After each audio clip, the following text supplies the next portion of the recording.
I'm Liz Loza, and this is Facts versus Feelings, your amuse-bouche to your fantasy focus main course. We're bringing more fantasy, more facts, more feelings, and of course, more fun. And now that I have your attention, today's fact is that nothing is permanent. Producer Presley is here because what is Facts versus Feelings without a little edge from the control room? Thank you, Dave, for coming back. Thanks for having me, Liz. I am fired up. It's week 1 of the football season. It's finally here. Let's get it. Okay, but before we do, I want to know if there was one thing that you could make permanent always, what would it be?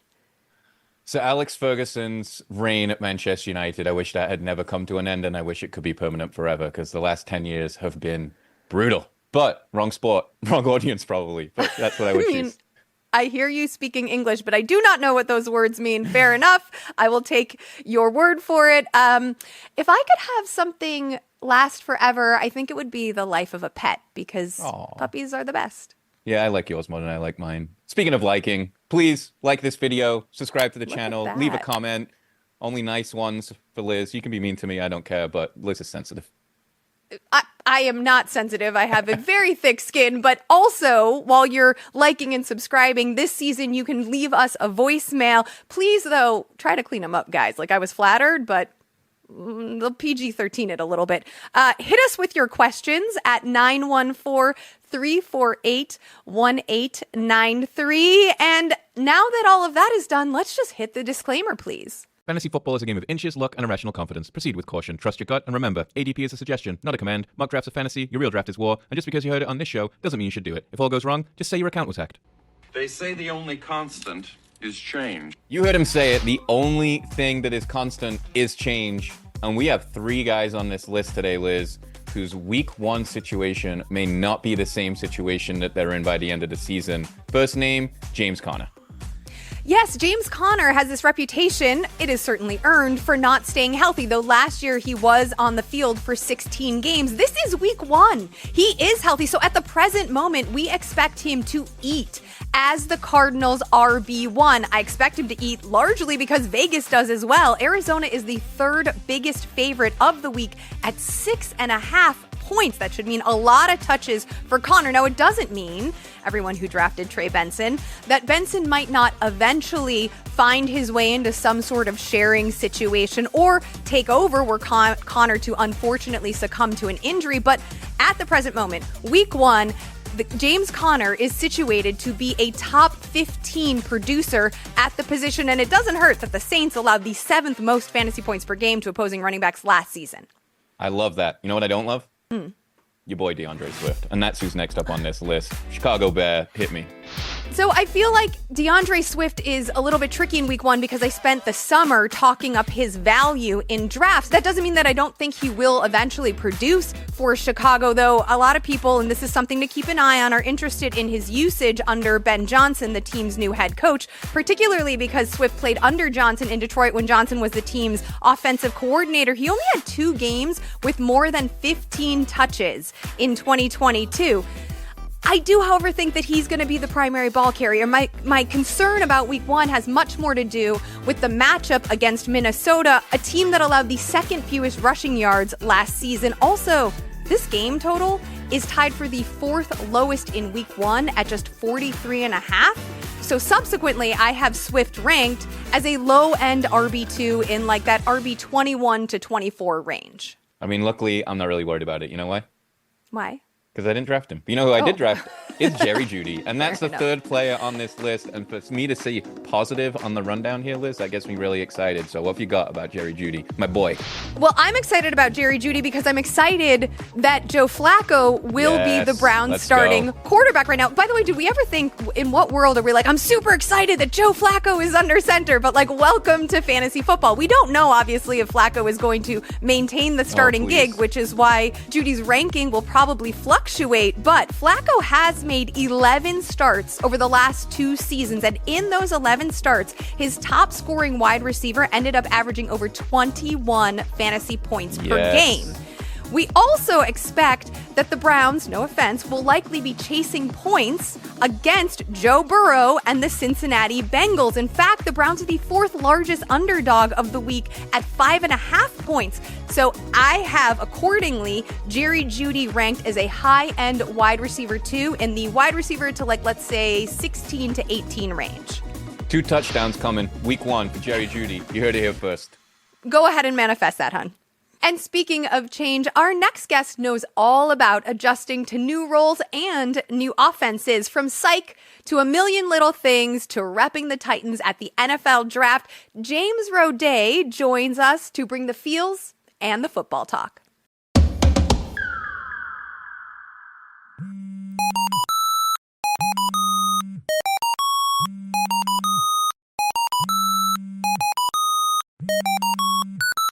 Hello? Liz, it's James Roday Rodriguez. I'm all out of spam. Can you hear the dogs? It's coming. The end is coming. I have no spam. Is this because I said you looked a little bit like Sideshow Bob? James Roday, acclaimed actor from Psych and A Million Little Things. Also, notable Titans fan and fantasy football degenerate. Thank you so much for joining us today, for giving me a call. I love hearing your voice, seeing your face, being in dialogue with you. Yeah, the pleasure is all mine in advance and postscript. What do you got? What's happening? What's going on? I mean, it's week 1 of the NFL season, so that's something. That is a thing that's happening right now. That really crept up on me because I've been so immersed in the WNBA. But yeah, I guess you're right. This is true about James. He actually does text me asking me about WNBA fantasy trades and such. But let's switch gears to fantasy football. Is there any particular way that you're so crazy. I love you so much. Is there any particular way that you are approaching week 1? Week 1's always tricky because it's not a great indication of what to expect from offenses around the league. Players are still acclimating. A bunch of guys didn't even see the field during preseason. So it's a tough way to judge what's to come, which is why you get so many overreactions after week 1, which are fun to watch people panic after 1 week. So I've been doing this for a while. I know to go in pretty even keel, take a few notes and use it moving forward. So yeah, I'm not freaking out too much about week 1. I agree. I think that just a nice, you said it, even keel approach, understanding that the optimism with which you have drafted your teams will likely wane, but there are opportunities for bounce back throughout the season. So start with your high floor players and adjust once the data becomes available. Yes? I think that's great. I mean, the one exception would be guillotine leagues, which have become like my favorite format. We're in one of those together. JJ Zacharyson, who we had on last week, we are all 3 of us in the same guillotine league.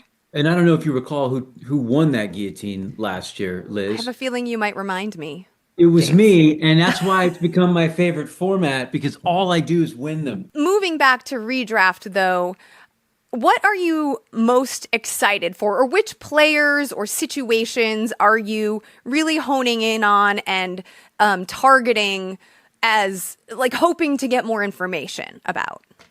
Well, this is very self-serving because I have him everywhere. If I've done 8 drafts, I think I have 8 shares. He's been my sleeper all preseason, and I'm really I really want to see what this Houston passing offense looks like, because their running back situation is so gross. Mm-hmm. I have Jayden Higgins everywhere. And the reason I have him everywhere is because I think CJ Stroud is going to throw a lot this season. And I think Nico Collins is going to draw a lot of double coverage, which means Jayden Higgins has an opportunity here, if he steps up and makes some noise early, to give you Devonta Smith numbers at about half the price. Friend, that is a take. And interestingly, it will jive, because it's I like jive. 1972. I wasn't even I like alive then. I like the cut of your jib, Liz. Thanks, I bud. always am. Thanks, pal. All right, so you're looking at the Houston receiving core to see if Higgins out of Iowa State will pop. Any other like backfields maybe that you're monitoring? Backfields, no, obviously I want no part of Houston's. I want no part of New Orleans. I do think that there's something interesting brewing in Jacksonville. I don't think it's going to sort itself out right away, but come mid-season, I have a feeling one of those guys is probably going to emerge. And if you've picked the right one, that could be a really Congrats. nice thing that drops into your lap. Or, if you went crazy and took all three, well, congratulations. You're going to have a startable running back, mid-season. And If you two have that roster spots open up. and two roster spots that you can fill with other dudes. I'm also a little curious. I guess I'll use the backfield as the gateway. I really want to see what this Chicago offense looks like this season. I want to. I don't know if Minnesota week one is going to be the best version of what we can expect, but I want to see what DeAndre Swift looks like in the Chicago offense because he's Another player known. we just talked about. James, how is it that you and I are always, I love this is like what tells people that our friendship is authentic because That's right. there is a symbiotic, is that right? It's Not Vulcan. mitosis, symbiosis. It's Vulcan? Yeah, it's Vulcan. Yeah, It's it's Vulcan. Vulcan in nature, and Cute yeah, I mean, ears, but Vulcan all the same. familiarity with his new head coach, knows exactly what the strengths are and how to use them. Look, this could be a really big year for Swift, and for those people that grabbed him, where you could get him, we Good could be value. talking about him being one of the biggest values in all of fantasy football by the end of the year. Who's your favorite start and your favorite sit for week one? That's a great question, Liz. I'm a Titan homer, as you mentioned, so I'll stick to the self-serving answers here. I'm going to say I like the idea of Calvin Ridley in week Mm-hmm. one. Mm-hmm. I don't think that the Titans are going to be able to run on the Denver Broncos. Uh, Cam Ward's going to have to throw the ball, and you might as well start letting him sling it to see what the future looks like. And I think Calvin Ridley probably, has a floor of, 6, 7 catches, 80 yards. Maybe he throws in a TD. There are certainly more exciting starts than that, but as I told you, I'm going with the Titan. So my answer was mid, but I gave you the reasons why. That's okay. You're a Titans fan. We're used to mid. That's right. Sit. Staying on the wide receiver front and piggybacking off what we just talked about with the Chicago Bears versus the Minnesota Vikings. I don't know that this is the week that I'm throwing Rome Odunze out there. I might wait a week on Rome if I have someone like a Ricky Pearsall who I think can go out there and gobble up the majority of targets for his team. Although I do think Rome Odunze is going to have a nice bounce back year after a rather underwhelming rookie season. I think it's going to be a breakout season for him, but I do love that week one take, remembering that this is all a journey and that whatever happens in week one will certainly not be happening in week 17 or 18 and will probably change course many times throughout the season. You mentioned you're a Titans fan. I just want to ask you, what are your thoughts on Alec Manor? He's getting a lot of buzz. My colleague Field Yates loves him as a sleeper pick this season. So how about you? I think he will work his way into that number two receiver role this year. I think there'll be some deference to Tyler Lockett out of the gates. I think eventually you can probably slide him into the slot, role, which is probably better suited for anyway. And put the kid on the outside. Like I said, this is not a year for wins and losses for the Titans. I don't care how many games we win. If we win 6 games, I think that would be dope. What I really care about, and I know I'm speaking for the majority of the fan base, is do we have a guy who can be our quarterback for the next 10 years? You famously announced the Titans' third pick in the draft, 2 years ago? Is that right? Yeah. It was the one Who in Vegas. who were the picks that you announced and how have they done since? Are you good luck or no? I'm going to go ahead and say that I am not good luck. Although, can you really base it off one draft? I think you need a bigger sample size before I become like the kiss of death. I announced Nicolas Petit-Frere, who's no longer with the team. He also got into some trouble for gambling, I think, and he was a turnstile at right tackle. And then I sort of crashed the party when the woman from the NFL Network I love this story. Tell came it. out and announced the Malik Willis pick. They brought me in to be the Titan guy, and there I was, and for some reason, she was dead set on announcing that pick, and I said, "Well, all right, but I'm coming out there too." So I danced around behind her like a jerk, and then ran up to the mic when she was finished, but they turned it off so that nobody could hear me. And that's something that's going to be on my record forever. It's in the archives. Is that also why maybe you weren't asked back since? It's possible. Maybe. It's semantics, Liz, at the end of the day. There's politics involved. There are other Titans fans. You don't want to gobble up all the glory. So I figured it would be a bit of a cycle, and eventually they would work their way back to me. So let's give it another season or two before we jump to any crazy conclusions. Sure. Well, we are big believers at facts versus feelings of going big and then, reluctantly having to go home. But at least you went big. And Malik Willis went to the Packers and looks a lot better than he ever did on the Titans. Well, as a Bears fan, thanks, James. Appreciate that. James Roday, would you like to play a game? Yes. Okay, we're going to play a game called This or That. I will read the names of two players, and you will tell me which one of them you would prefer to start in week 1. Got it? Week 1. Got it. All right, first two players up. Ollie Gordon or Jordan Mason? Jordan Mason. I think Ollie Gordon's too much of an unknown still at this point. And the news on Ashan seems to be getting better by the day. So give me Jordan Mason and his 10 to 12 touches.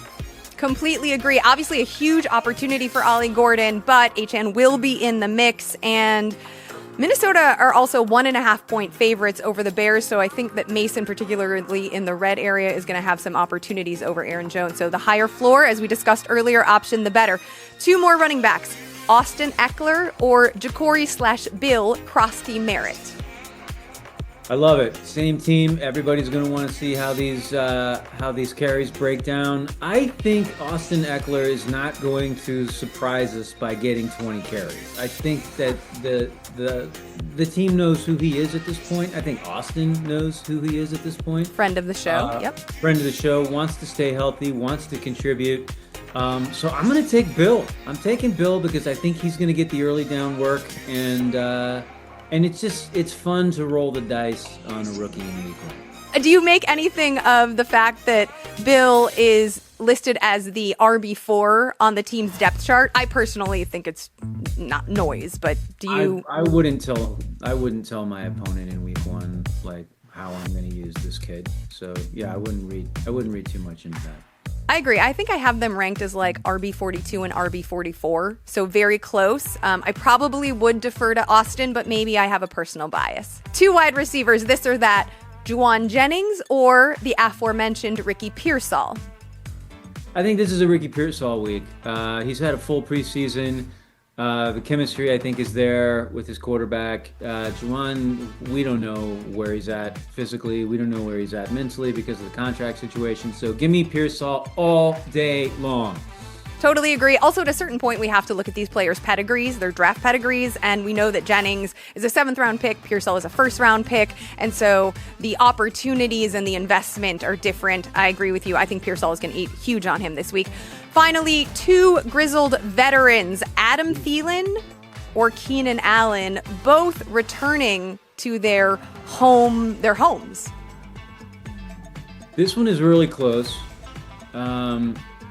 But I'm going to give the edge to the guy who's going back to the same quarterback that he played with the last time he was there. So I'm going to go Keenan Allen because those guys hook up for a lot of pitch and catches, and he knows where Justin wants him to be. He'll be there. I don't think it'll be extraordinary, and I can't imagine why anyone would need to start either of these guys in week 1. But if you do, I think the floor is higher with Keenan. You're in enough 14-team leagues, James. This one's for those who dig deep. For what it's worth, I agree with you. The analysis about the quarterback spot on. I have Keenan Allen as my wide receiver 47 and Adam Thielen as my wide receiver 50. So again, if you are digging deep or you're in one of those really large teamed leagues, here are some options. All right, we're going to end on a tight end because it's my favorite position. Chig Okonkwo or Brenton Strange? Well, I can tell you that Gunnar Helm made a lot of noise during the preseason, and the Titans brass are really excited about this kid, and I think that we're going to see some more 12 personnel from them, and because of that, even with Chig's run after catch potential that we know he has, higher floor again is probably going to be Brenton Strange. I mean, this is like picking from both of my children, so I'm just going to do what you tell me to do. I think I have Strange ranked a little bit higher for that same reason, but I love both of these. I love both of these players, especially obviously as streaming options. So, no surprise, we are in agreement. Two more just for fun: acting or directing. At this point in my life, it's directing, and it's not particularly close. I knew that would be the answer. Should we tell everyone that you have directed a couple episodes of High Potential? Yeah, I did a couple last season, and I did the 2-part season 2 premiere, which I believe drops this month. I'm either right or wrong about that, but when it comes back, the first 2 hours are big, action-packed, must-see network television. I lived through it, and I can vouch for it. Apples or pineapples, James? An entire community of human beings that I owe a great deal of my success to would kill me if I didn't say pineapples. Agreed. James Roday, thank you so much for hanging out with me, for calling, for chatting fantasy football. Can you please tell everyone what you're working on, where they can find your work, or whatever you want to tell the people? Use this opportunity to do so. Yeah, sure. I'm in Connecticut doing one of my favorite plays of all time called Noises Off. It's one of the purest forms of farce ever written for the stage. We're in Branford, Connecticut at the Legacy Theater. I think most of the shows are sold out, but you never know. If you get a wild hair and you want to come out, you can probably get a hold of a single ticket. After that, I'm off to Spain to direct a horror movie that I'm really excited about. That'll take me well into next year, so that's what I'm looking at in the foreseeable future. Tighten up. Have a great week 1. I'll talk to you soon. Thank you to you and your whole squad. Let's go football season. Thanks, James. Next up, when your head says no, but your heart says yes, but Daddy, I love him, is after the break.